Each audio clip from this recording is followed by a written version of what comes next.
I'm going to read this. This is my studious best because I want it to be very succinct about air conditioning, how it works, and how to use it. I grew up with air conditioning in Florida since I was a boy, and I've both installed and repaired and used a lot of it in my decades of living.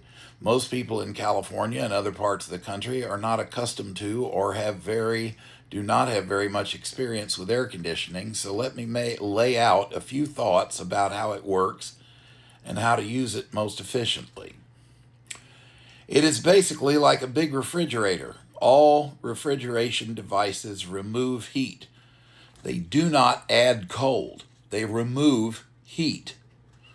They take heat out of an enclosed space. This is why you close the door on your refrigerator so the food won't heat up and go bad faster. So when you're using air conditioning in your house or a room or any other space, it's a similar principle. You close the space so that the heat does not come in from the outside. In the same way that in the wintertime, you don't turn on the heater and leave all the doors open because then the cold comes in from outside. The insulation in your house helps a lot because most of the heat load in a house comes from the sun, which also heats up the walls and even the floor where the sunshine shines on it. So a few tricks to use it efficiently. Find the highest comfortable temperature that is still cooler than outside.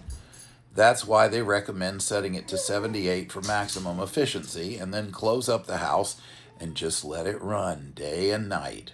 Don't make the mistake of trying to turn it off when you're away and then turn it back on when you come home, because the unit has to remove heat from the air, but also from the walls, the furniture, even the floor. So that's not going to happen if you turn it on and off like a stove.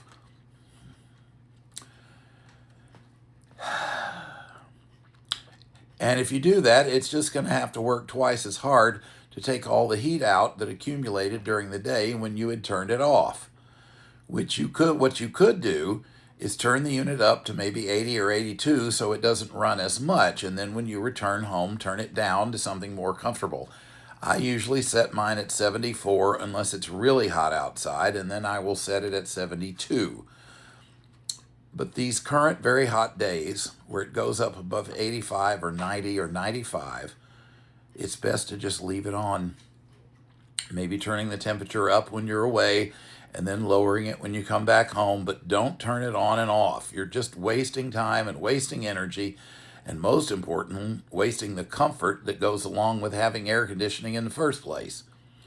In Florida, it would get brutally hot from mid-May through late September with very high humidity.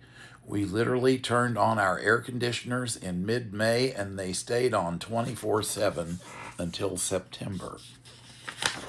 My father brought home the first air conditioner in 1955 when I was 5 years old. Use the weather app on your phone to check what the weather is predicted to be. And if it's going to be hotter than 85 in the heat of the day, just leave the AC on and you'll be very pleased with how comfortable your house stays. And yes, you're going to have a higher electric bill, but think about it. You wouldn't go without heat in the winter, would you? Portable air conditioners, the kind with the long tube on the back, are very inefficient, and I would add that if you're using electric space heaters during the winter, those use even more electricity than air conditioning.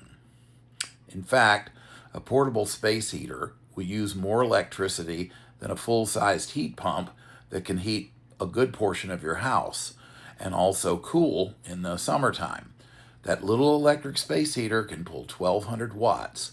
Most modern mini-split ductless heat pumps use less than half that much electricity to cool off your house.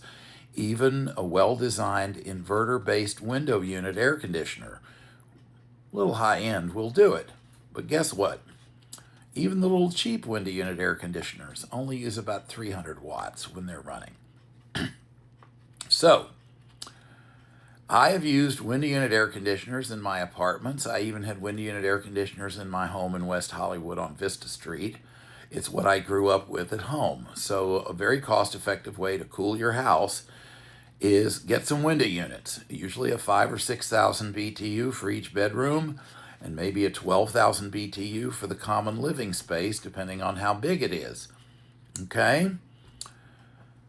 The main energy saving trick with all air conditioning is to utilize the temperature setting so the compressor doesn't run any more than it has to. That's the part that uses the most electricity, is the compressor, not the fan, not the blower. On a window unit air conditioner that does not have a remote control or a temperature-based setting, there's a little knob with usually numbers 1 through 6 that adjust the temperature setting. The trick with that is turn it up until the room gets comfortable, and then slowly turn it back until you hear the compressor turn off. The compressor is that low rumbling in it. When that clicks off, stop it right there and mark the spot, and then more or less leave it there. Maybe turn it a little higher on a really warm day or down a little bit at night, but don't adjust it a lot. People think running the thermostat up or running it down is going to make the air conditioner work faster. It does not. Pick a comfortable setting and stick with it. On really hot days, you need to set it a little cooler. When it cools off at night, maybe set it a little warmer. But that's about all the adjustment you should ever make. And usually you want to use the high fan setting or the high blower setting, whatever it is. And that'll say high cool versus low cool. But the high and low refers to the blower speed, not the cooling efficiency or the temperature. Heat pumps have what's called an inverter compressor, especially the mini split heat pumps, like this guy here in my office, which is running right now. That's how little noise they make. They're really just the best way to both heat and cool your house, and they're very, very energy efficient.